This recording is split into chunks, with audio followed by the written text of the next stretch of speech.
the population started shrinking. At one time, there were thousands of patients that stayed at Norwich Hospital at any given day. By the end, there were hundreds instead of thousands. However, deinstitutionalization did not always work. My view today is the same as it was when I voted against closing that facility. I think it was one of the worst things that we ever did in the state of Connecticut. When Norwich State Hospital was going to be closed, there was a promise from the executive branch of government, Governor Rowland was the governor at that time, that he would be providing community-based services in order to accommodate the needs of the people who were at Norwich State Hospital. Well, that never materialized, and consequently, many of the people who were discharged found themselves on the street with no services, no place to go, and it was a disaster. To this day, we have a lot of those folks in our prisons because, you know, they were unprotected, they had needs, they got into trouble because there was nobody to guide them, nobody to watch to make sure they had their medications. And it has, you know, certainly proven to be just a terrible mistake. It was done without any thought. Patient discharges started to exceed admissions. More patients with disabilities could be treated with medication, and more community programs were established to help drug and alcohol patients. This reduced the need for a state hospital. At one time, Norwich State Hospital would house anyone and everyone that wasn't seen fit to live in the community. However, with deinstitutionalization starting to take over, the amount of discharges exceeded the admissions rate, and Norwich Hospital had no choice but to downsize in the early 70s. The hospital struggled along for another 20 years, slowly reducing the amount of patients it held and the amount of workers it employed. At the end, only 5 buildings remained in use: Kettle, Lodge, Seymour, Russell, and Gallup. For many years, talks about closing the Norwich State Hospital had been in the air due to the fact that the state was funding 3 large campus-type mental hospitals. Finally, in October of 1996, the Norwich Hospital was closed. It was a very sad sight to see as such a beautiful, magnificent hospital was put out of use. Norwich Hospital, when it was announced that it was closing, at one time there was a meeting by the townspeople in the chapel. Over 500 people from the community showed up at that event. Norwich Hospital was probably one of the most upkept hospitals in the state. The other state hospitals were run down. They still are run down. Norwich Hospital, Gary Mullaney was the superintendent of the hospital, kept that place immaculate, kept it maintained, was probably the best hospital in the state. But unfortunately, because of its location, the state made the decision to keep CVH open and close Norwich. When the Norwich Hospital in Fairfield Hills closed due to what Governor Rowland called inconvenient locations and budget cuts, Connecticut Valley Hospital in Middletown was the only hospital to remain in operation.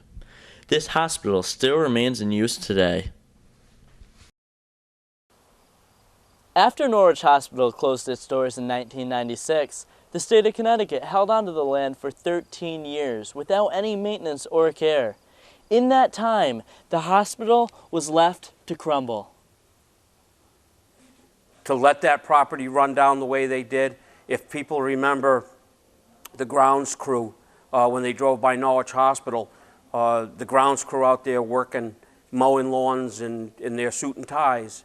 Jimmy John, the head groundskeeper of Norwich Hospital, kept that place immaculate. Unfortunately, Jimmy would probably roll over in his grave today if he ever saw that property the way it looks. It's despicable, you know, that they let that hospital and that property be run down to what it is today. Without any maintenance, the lands have turned into a foreboding sight to all who pass by. The old magnificent buildings are crumbling into pieces and are very unsafe to all who enter. These buildings, many of them are very dangerous if people go into them or get too close to them. You know, bricks are falling down, slate from the roof are falling off of some of these buildings, and I would hate to see someone get injured from being on the site. However, fear of safety does not stop many people from evading security to get a glimpse of the inside of the former Norwich State Hospital. Many other treasure hunters enter in search of copper from the old pipes and other valuable relics. Countless others go through the hospital in search of proof that the hospital contains ghosts. Recently, Syfy Channel show Ghost Hunters entered the Norwich State Hospital. Glad seeing you again. Good to be here. All right, so you gave us a tour of the location. A lot of different activity in all these buildings. Everything from full-body apparitions being seen, voices, building next door, laser light type shows. Yeah, that's all in this building upstairs. Yeah. So, and we set up the equipment in multiple buildings, and we started the investigation here. Man, I'll tell you, this place was awesome. At one point, down in the tunnels, we were walking down the tunnel very quietly, and at one point we saw something that looked like it could have been a person. And we looked at it, we were trying to figure out, you know, is that just a piece of debris? What is that? And then it moved from right to left. We quickly headed down there. We couldn't find anything. We couldn't find any signs of anybody being in there. Yeah, I've heard stories, you know, over the years that the tunnel's got some activity going on down there. And so, you know, we had that experience. Multiple teams who went down in the tunnels throughout the night had experiences as well. Yeah. Now, during the investigation, all the teams made their way over to the research building. And actually, one time during the time we were in there, Grant and I were standing at the end of one of the hallways, and we were looking down the third floor hallway. And quickly, we saw something maybe 3.5, 4.5 feet at the other end of the hallway quickly go from left to right. Now, when we headed down that way, there was nothing there, but the strange thing is we could still hear footsteps as if something had just run down the stairs on the side of the building. So, interesting stuff over at the research. Right, yeah. Well, and very interesting. And the nice thing is, without telling Britt and KJ our experiences, they headed in after investigating, and they were able to experience that same black shadow type thing that was about 3.5 to 4.5 feet tall, quickly move. So it's good to see that their experiences were the same as our experiences. Yeah. But now while we were there, we got a few strange sounds. At one point, we were down near the morgue area, and we were talking, and all of a sudden, this strange noise just came out of nowhere. And the only way to describe it is, honestly, it sounds like somebody kicking a puppy is the sound that you Really? get. Wow. Yeah, so we'll play that for you. We'll get your take on it and go from there. Is anyone still working here? Just a Very faint. like a yelp. Yeah, I could hear something in the background there, yeah. The third floor used to have some of the animals that they used to keep for experiments. They had monkeys and the normal rats and mice and stuff. Right. Is anyone still working here? It was interesting because it was the only time that happened. It was when we asked that question throughout the entire night. Now, we know you worked over at the Earl building, and a lot of the claims you guys had experienced over there were the sounds of things being moved and... Yeah, doors slamming, tools being moved, falling. Well, now, we're able to back those up on audio. So what I'd like to do is let you hear this and get your take if it's similar sounds that you experienced, you know, back when you were working there, and we'll go from there. Good. All right. This happened right near our investigators, and you'll actually hear Britt talking about your claims, and then it happened. It's very interesting. They said it was just the sound of something heavy hitting the ground. They're assuming like tools. Oh. Sounded like a shovel falling or something or other. Listen to the sound specifically and see if you recognize the actual tones. Many who believe that ghosts are living in the hospital believe these ghosts to be the spirits of tortured patients. However, the former workers believe these claims are incorrect. Patients were never mistreated, as they were given many inalienable rights that were never violated by the workers. First and foremost was the right to a humane and dignified treatment. The right embodied the belief held at the hospital that everyone was part of a family. It was a good place for people to be, for patients to be at. Norwich Hospital was probably, my time spent there was probably one of the most heartfelt times a person could spend. We saw a lot of changes over the years. The employees there were caring. In 2003, Utopia Studios presented to the town of Preston a plan to build a family-themed resort on the land of the former Norwich State Hospital. The resort included plans for world-class hotels, a theme park, state-of-the-art movie studio and music production studios, a school of performing arts, a retail plaza, as well as waterfront development. The plan proposed much benefits to the town of 5,000. However, the skeptics believed that the plan would destroy the atmosphere of the town with excessive traffic. The Utopia plan eventually fell apart due to much opposition faced by the company and because Utopia Studios did not feel like it was worth it to clean up the hospital grounds. And making sure that they are going to do what they say they're going to do, and they had the money to do what they said they were going to do.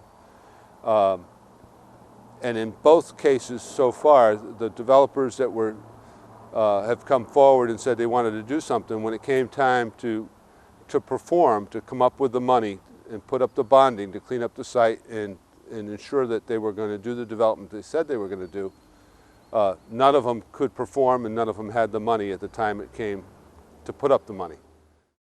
Recently, the town of Preston bought the former Norwich State Hospital property from the state for only $1. We bought the property from the state for $1. We've been involved in this property for probably 14 years, trying to get the property developed while the state owned it. We were very well aware of the costs involved as far as maintaining the property, securing the property, insuring the property. We were very well aware of the extent of the environmental contamination on the site. It's a huge undertaking by the town, but in the long run, I think 10, 15 years from now, we're going to look back and say it was the best decision we ever made. In the short term, there may be some pain associated with that, of the cost of getting this job done and the amount of work that it's going to take to get this job done. Long term, I have no doubt that it's going to be the best decision we did. Recently, the town signed a contract with Manafort Brothers, a demolition company that will provide site access control, salvage, abatement, demolition, and assessments that will allow the town to begin the job of cleanup. From this point forward, we can start abating the property, which means cleaning out the things that are toxic, the things that are bad. We can start demoing, we can salvage material, and when we get a clean piece of property, it entices developers to take a look at us.